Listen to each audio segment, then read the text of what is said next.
Sandy Bay, 1.5 million. Nearest one sold of recent times, 6 million. The population of Hobart, surrounding areas, 245,000. The whole population of Tasmania, just over 572,000. And Hobart's population is getting younger. The average age of a Hobartian, 37. Tasmania and Alaska have the fastest growing water temperatures in the world, 4 times faster than anywhere else. So much so, the fishermen in Queensland live here quite happily now. We have red snapper in the river, marlin on the east coast, manta ray, swordfish.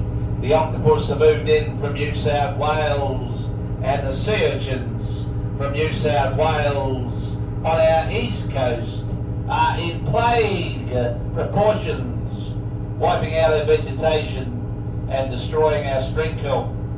Our string kelp is dying in large quantities because of the warming seas.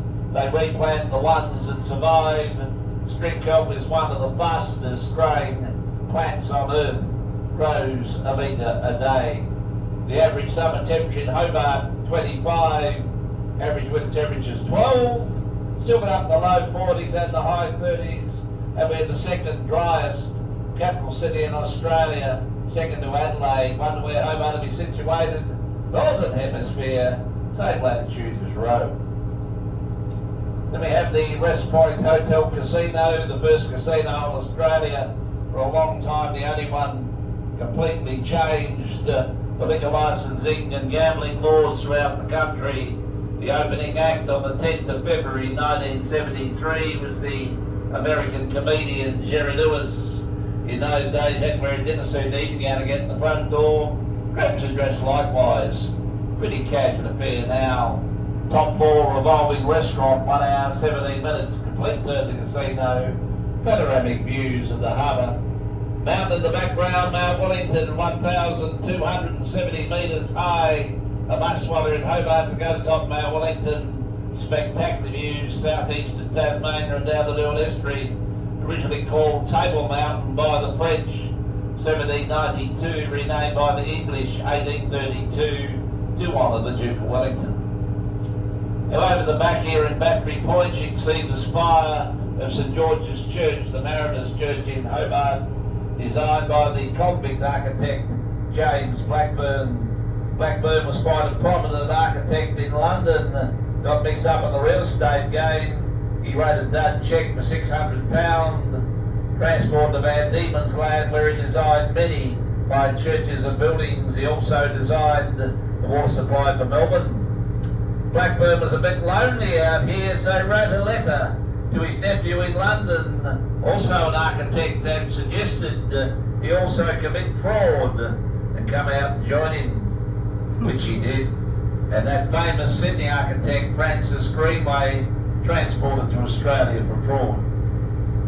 All around the waterfront here at Battery Point in the early days were boat building yards where they constructed the craft which traded between England and Australia, the Australian mainland, Low River craft and ferries. Charles Darwin spent his 27th birthday at Cheshire in Battery Point in 1836 on his round-the-world voyage on the Beagle. Cheshire, just up behind this White House, you can see that big green tree and the cream veranda opposed to the old home of Cheshire, built in 1832, where Darwin spent his 27th birthday, 1836. Homes on the waterfront range, 4 to 6 million, and down to high water mark. They built that block of apartments there in 1968 called Empress Towers, caused such a public outcry, constructed that block of apartments. They stopped all that top development, Battery Point, great decision. Little park coming up is called Prince's Park. Originally Mulgrave Gun Battery, the gun emplacements have long since gone. That's where the name Battery Point came from. And in that park is a memorial set up by the Canadian government. 1837, 1838, the British imprisoned 120 Canadian and American political prisoners in Hobart, and they were forced to build the road from Sandy Bay to Kingston, the old Channel Highway.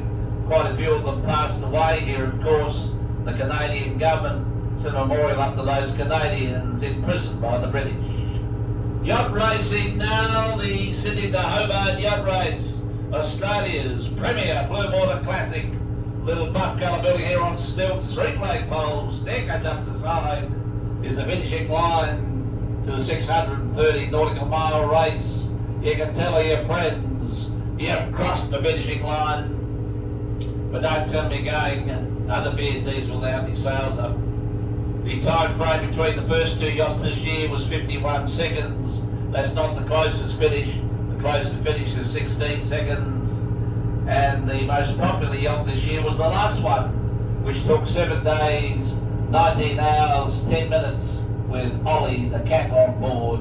Ollie the Cat became quite a celebrity in this year's Sydney to Hobart. These are the marine laboratories for the CSIRO.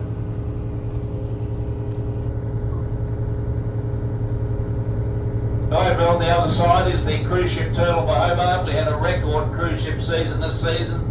100 cruise ships came into Hobart. 2 new ones on the run. One is Virgin Cruises and Disney Cruises. The Disney cruise ship, she's immaculate. She has Mickey Mouse on the bow, Huey Duck and Donald Duck hanging over the stern. Even the lines they tied the Disney ship up with match the colour scheme. Coming up in between the gap and the wharf sheds, back over here on the left, we have that White House, which is the old harbour master's home. You can see the tower on the outside there of the house, with the harbour master sitting with his telescope and look down the river, see the approaching sailing ships coming up, walk out his front door, pick up the pilot boat, bring the sailing ships into port. The sandstone building here is the old Bond store built in 1835, which has now been converted to apartments up top, retail complexes underneath. Great building coming up is the University of Tasmania's Marine and Antarctic Study Centre, built at a cost of $300 million with equipment. Biggest marine study centre in the Southern Hemisphere, rated number 5 in the world.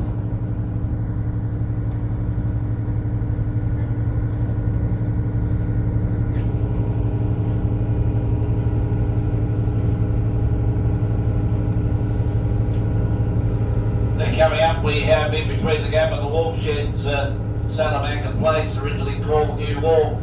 Named Salamanca Place after the Battle of Salamanca in Spain in 1812 between the French and the English. English defeated the French. Who won the battle, they named it Salamanca Place, and the old wheat silos now converted to apartments.